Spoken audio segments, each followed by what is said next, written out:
پھر ہم دنیا میں دیکھتے ہیں ایک چوتھی وجہ کہ لوگ احسان کی بنیاد پر محبت کرتے ہیں۔ الانسان عبد الاحسان، انسان احسان کرنے والے کا غلام ہوا کرتا ہے۔ اگر کوئی انسان کسی دوسرے پر احسان کر دیتا ہے تو انسان اس کا احسان مند ہوتا ہے۔ کئی مرتبہ اپنی اولاد کو بھی وصیت کر کے جاتا ہے کہ بیٹا اس بندے نے میرے ساتھ احسان والا معاملہ کیا تھا، لہٰذا اس کے ساتھ اچھے اخلاق کے ساتھ پیش آؤ۔ تو لوگ احسان کرنے والے کے احسان مند ہوتے ہیں، اس سے محبت کرتے ہیں اس بنیاد پر۔ تو اگر یہی بنیاد ٹھہری تو اللہ رب العزت کے کتنے احسان ہیں کہ اگر انسان ان احسانوں کو گننا بھی چاہے تو گن نہیں سکتا۔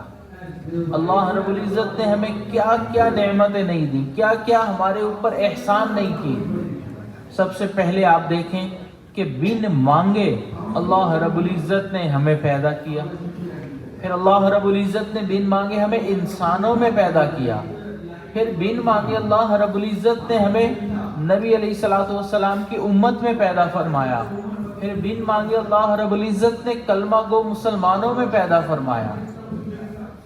دیکھیں عین جس لمحے ہم پیدا ہوئے، عین اسی لمحے کسی نہ کسی جانور کے ہاں بھی کوئی نہ کوئی بچے کی ولادت ہوئی۔ اللہ رب العزت چاہتے تو ہم ان میں سے بھی ایک ہو سکتے تھے، لیکن اللہ نے احسان کیا کہ ہمیں انسان بنایا۔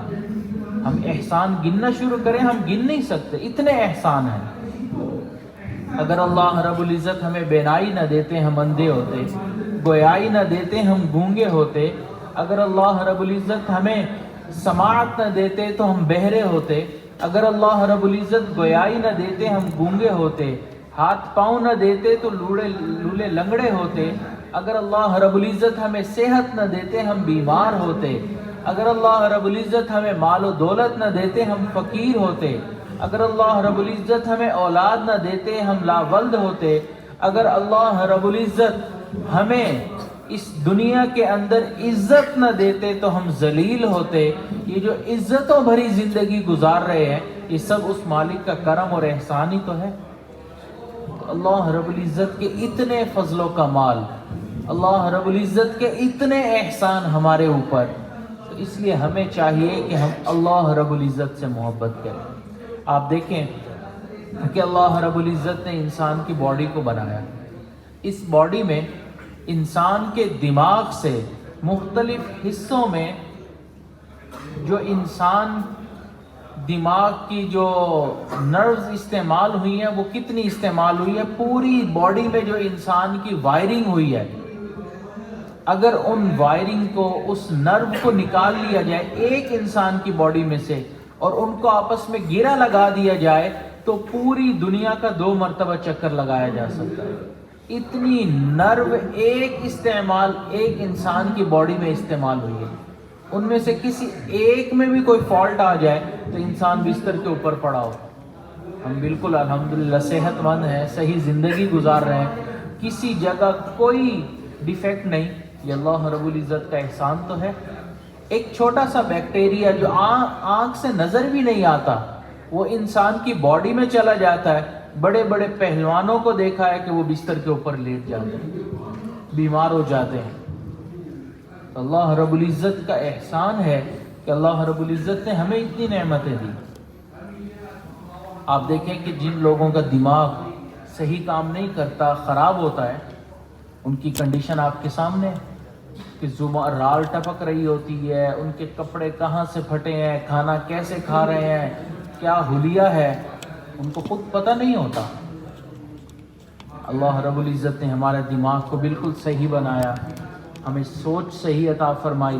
پھر جن کی بینائی نہیں ہوتی آپ ان سے پوچھ کے تو دیکھیں کہ دنیا میں کیسے وقت گزارتے ہیں۔ اللہ رب العزت نے ہمیں بینائی کی نعمت عطا فرمائی، کتنا بڑا احسان ہے۔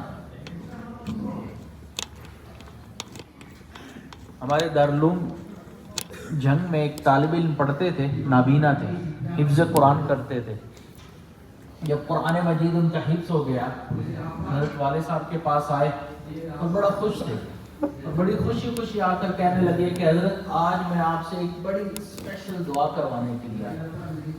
اب حفظ عمر ہو چکا تھا، عمر بڑی ہو چکی تھی، تو والد صاحب فرماتے ہیں کہ میں نے مس انڈرسٹینڈنگ کیا اور میں نے سمجھا کہ شاید یہ شادی کی دعا کروانے کے لیے آئے۔ ہر نوجوان کی چاہت یہی ہے، جو نوجوان نہیں بھی ہیں ان کی بھی چاہت یہی ہے۔ تو حضرت والد صاحب نے اس نابینا حافظ صاحب سے کہا کہ حافظ صاحب آپ شادی کی دعا کروانے کے لیے آئے ہیں؟ تو ان کی آنکھوں میں آنسو آ گئے، کہنے لگے کہ حضرت میں شادی کی دعا کروانے کے لیے نہیں آیا۔ حضرت والد صاحب نے کہا کہ آپ کی آنکھوں کے آنسو بتا رہے ہیں کہ شاید میں نے کوئی ایسی بات کر دی جو آپ کو بری لگی، آپ بات بتائیں آپ کس کے لیے آئے ہیں؟ حضرت میں اس بات کے لیے آیا ہوں کہ آپ دعا کر دیجئے کہ اللہ رب العزت مجھے بینائی کی نعمت عطا فرما دے، میں ایک مرتبہ اس خاتون کے چہرے کو دیکھ لوں جس کو اپنی ماں کہتا ہوں۔ میں اپنے والد کو نہیں دیکھ سکتا، میں اپنی ماں کو نہیں دیکھ سکتا۔ اب اندازہ کریں کہ اللہ رب العزت نے بن مانگے ہمیں بینائی کی نعمت عطا فرمائی ہے۔ ہم دنیا کی رنگینیوں کو دیکھتے پھرتے ہیں، ہم بیت اللہ کا دیدار کرتے ہیں، ہم مواج شریف کا دیدار کرتے ہیں، ہم اپنے والدین پیر استاد کو دیکھ سکتے ہیں، ایمان والوں کو دیکھ سکتے ہیں۔ اللہ رب العزت کا کتنا بڑا احسان ہے کہ اللہ رب العزت نے ہمیں گویائی کی نعمت عطا فرمائی، ہمیں اپنی کیفیات، اپنی فیلنگز اگر کسی کو بتانی ہو تو ہم زبان سے بتا سکتے ہیں کہ ہم آپ کے بارے میں کیا محسوس کر رہے ہیں۔ جن لوگوں کے پاس یہ نعمت نہیں وہ بولنا بہت کچھ چاہتے ہیں لیکن بول نہیں پاتے، طاقت نہیں ہے، ہمت نہیں ہے، کیا بولیں گے؟ تو کبھی ہم نے اس نعمت پر غور کیا؟ اللہ رب العزت نے بھی مانگے ہمیں بہتر نعمت عطا فرمائی ہے۔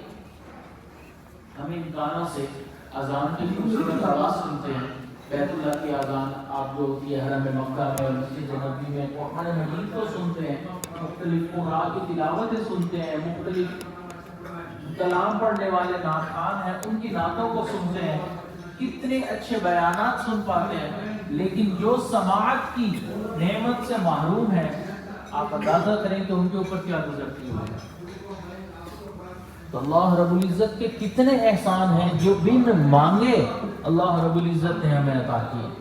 ہم نے مانگا تو نہیں تھا یہ سب کچھ، اللہ رب العزت نے ہمیں بن مانگے عطا کیے۔ تو اگر ہم احسان کی بنیاد پر محبت کریں تو اللہ رب العزت یہ حق رکھتے ہیں کہ ان کے ساتھ محبت کی جائے۔